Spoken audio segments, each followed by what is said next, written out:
call Brad Hazzard's electoral office and see why he's not responding to the serious matters, life and death matters I've raised with him, and it's all been covered up.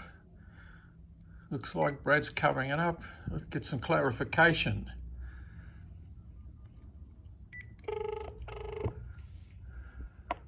Brad Hazzard's office, Luke speaking.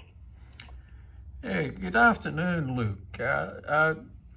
I've sent, over the last 6 or 7 months, I've written many times to Brad Hazzard, Mr. Hazzard and Ms. Berejiklian, raising extremely serious matters at Westmead Public Hospital and the Western Sydney Local Health District, with it covering up serious misconduct there and protecting the perpetrators of what's happened.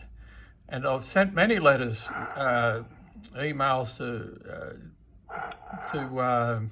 Mr. Hazzard, and not getting any response back. No investigation. They seem to want to blame the people who complain all the time. And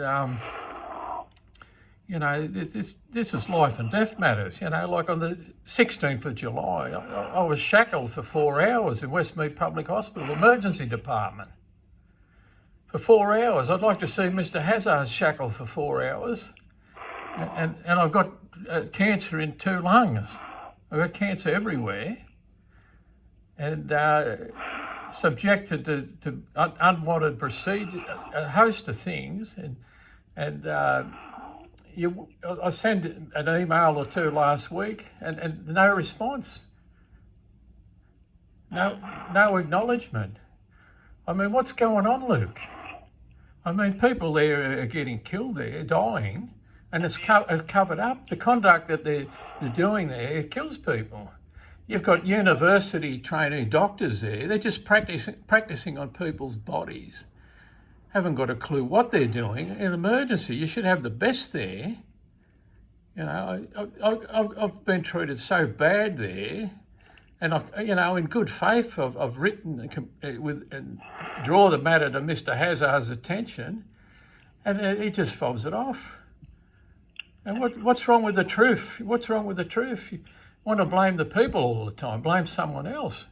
Have you called the health office under Brad Hazzard? Beg your pardon? Have you called the health office under Brad Hazzard and spoken to them?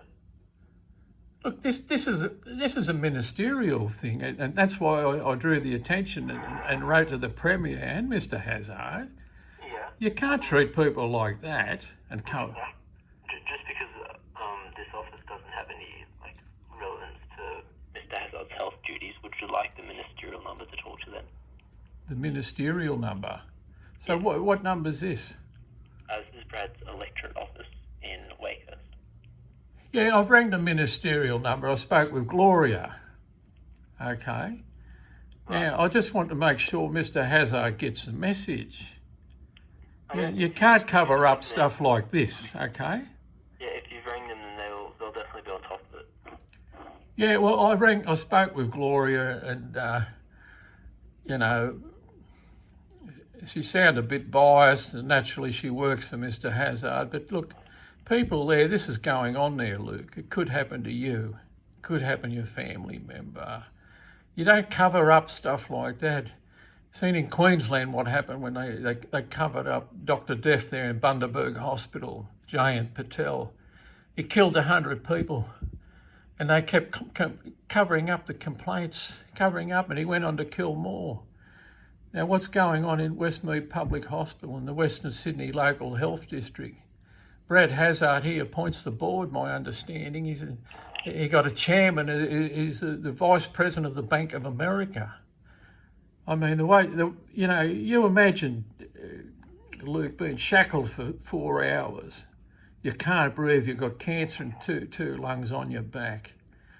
No one, they left for dead for 4 hours. And that's just, there's a lot more to this story than that. And I've written so many times.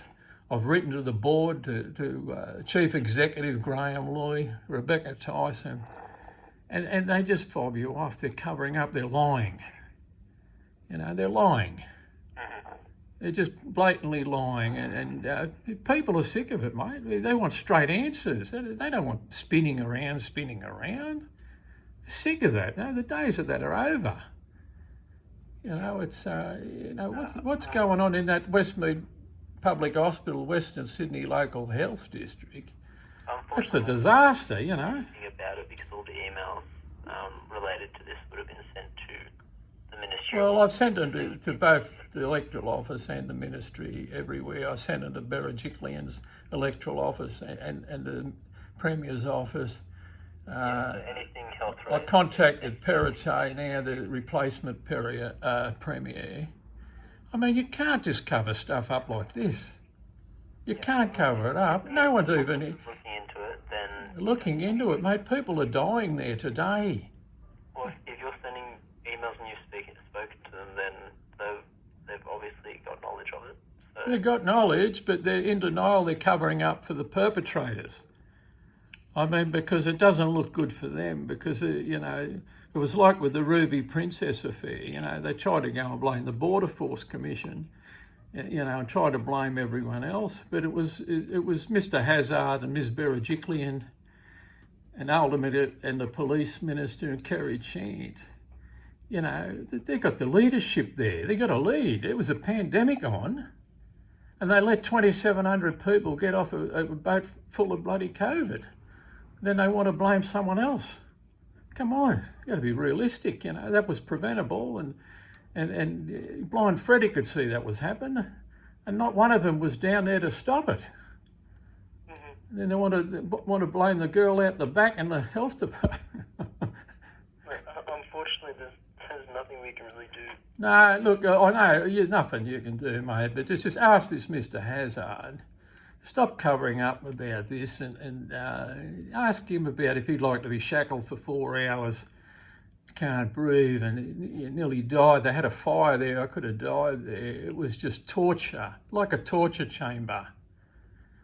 And there's a lot more to that than this. It's just very bad what happened there. I'll make sure to pass on the comment. Appreciate that, Luke, and nice to talk to you, mate, and you have a nice weekend and stay safe. Okay, cheers, Luke.